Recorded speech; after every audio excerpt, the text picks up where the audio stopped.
Notre groupe s'associe au reste de cette assemblée pour apporter son soutien aux victimes à Mayotte du dérèglement climatique, de la pauvreté et du racisme institutionnel.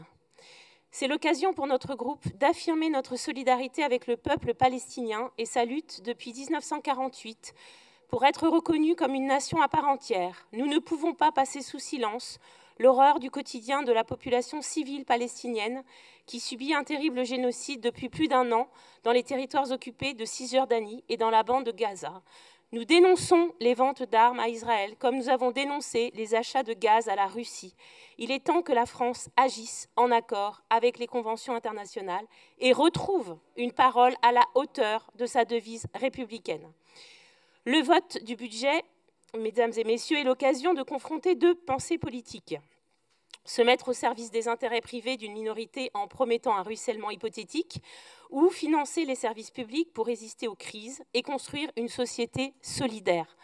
Souvent présentés comme le résultat d'une dérive des dépenses, les déficits de ces dernières années sont le résultat d'un choix politique clair, celui de réduire, quoi qu'il en coûte, les recettes publiques.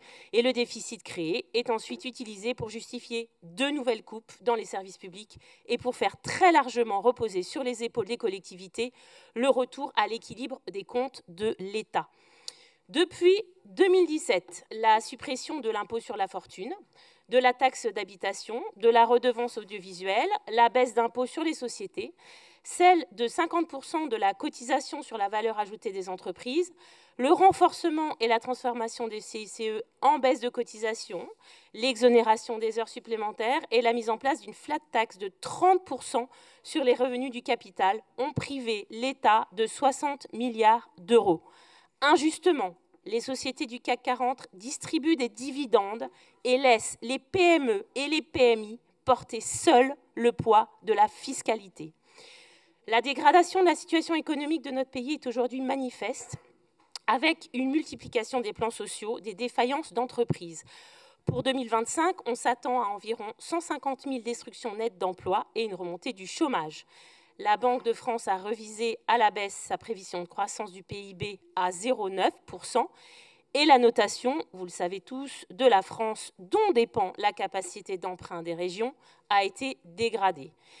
Les mots du CESE dans un rapport remis en octobre ont été tranchants. Je cite : « Malgré un système de redistribution puissant, certaines catégories et territoires accumulent les désavantages. 58% des sondés éprouvent des difficultés à se loger, la moitié n'arrive pas à être soignée, 16% ne mangent pas à sa faim. » La culture et le monde associatif que nous avons rencontrés sortent très affaiblis par les années Covid et l'inflation. Nous nous devons d'être au chevet de ces pans importants de l'économie régionale en termes d'emploi et de retombées indirectes. Nous serons attentifs à ce que ces domaines soient particulièrement soutenus dans les mois qui viennent par le biais de décisions modificatives. Face à cette déroute, nous avons fait notre choix, celui de préserver au maximum le budget de fonctionnement pour permettre à l'écosystème régional de traverser la tempête. Quand certaines régions ont coupé les budgets de la solidarité, de la culture, du sport et des associations de manière brutale, quand certains élus imposent une vision purement comptable aux salariés de la fonction publique, nous avons fait le pari du dialogue et de l'anticipation. Le feu PLF Barnier a été et sera beaucoup commenté. Et pourtant, c'est bien le manque d'autonomie fiscale et la dépendance de la région à la TVA, à l'essence à la pompe et aux ventes de voitures que nous voulons dénoncer. La baisse de nos recettes de 40 millions pèse lourdement et aura un impact démultiplicateur, puisque je vous rappelle, 70% des investissements publics viennent des collectivités. Notre opposition macroniste se dit particulièrement attachée à l'approfondissement de la décentralisation, soit. Mais ce que nous voyons aujourd'hui, c'est de la déconcentration et non de la décentralisation.